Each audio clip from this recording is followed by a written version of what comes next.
এরা তো বানাইছিলাম ইমাম সাহেবরে বাস দিত, আমরা তো দিতারি না সুযোগ পাইলে।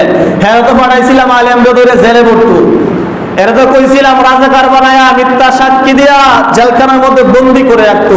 অথচ লোকটা চিল্লায় চিল্লা কেন কয় যে আলেমরা রাজাকার না, যুদ্ধ পারে না, ওরা জিনা করে না, কেন কয়?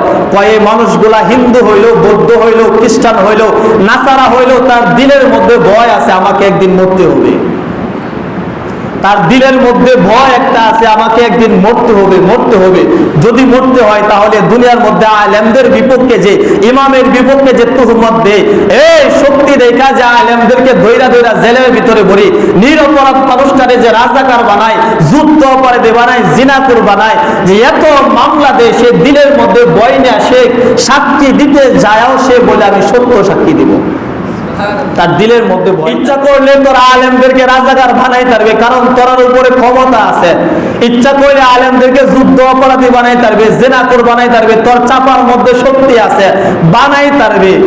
তবে সৈনা রাখিস, ওমর বলতেছে সৈনা রাখিস, মুহাম্মদের বিপক্ষে তুই হাতে লাঠি নিতে পারবি, তার বিপক্ষে কথা বলতে পারবি, মুহাম্মদকে দিনের দাওয়াত দেওয়ার জন্য বাধা দিতে পারবি।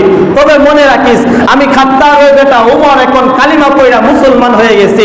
যদি মুহাম্মদের বিপক্ষে কথা বলতে আসস, আর যদি ইসলামের বিপক্ষে কথা বলতে আসস, তাইলে তোর মায়ের কাছ থেকে একবার বিদায় নিয়ে আসিস, তোর বোনের কাছ থেকে একবার বিদায় নিয়ে আসিস, তোর সন্তানের কাছ থেকে একবার বিদায় নিয়ে আসিস।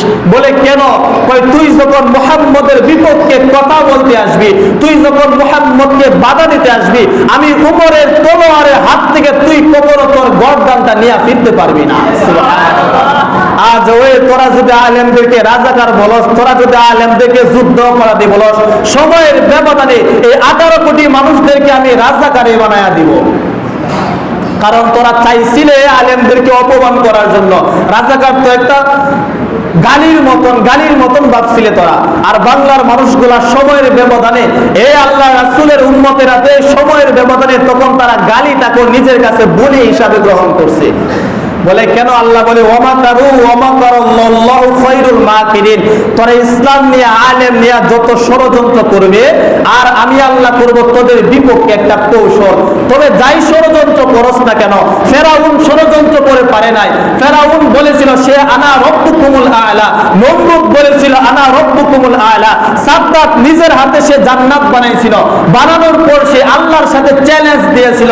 ওরা যখন চ্যালেঞ্জ দেয়া পারে নাই, আর নমরুদকে, ফেরাউনকে আমি ল্যাংড়া মশা দ্বারা পানির মধ্যে চুবাইয়া তারে হত্যা করছি, তোরা যদি আবার দাপটগিরি দেখাস, আমার আল্লাহ রাসূলের উত্তরসূরি আলেমদের বিপক্ষে কথা বলস, প্রত্যন্তরে কিংবা পরোক্ষভাবে তোরা যদি আমি আল্লাহর বিপক্ষে কথা বলস, কুরআনের বিপক্ষে কথা বলস, আজও কিন্তু গোটা পৃথিবীর মধ্যে পানিও আছে, আবার ল্যাংড়া মশাও কিন্তু আছে। সবগুলা টিকে আছে। পায়ের তলে জুতা যেভাবে নমরুদকে হত্যা করেছিল, ফেরাউনকে বাইরে ছিল, এই পায়ের তলে জুতা কিন্তু এখনো পাবলিকের নিচে আছে।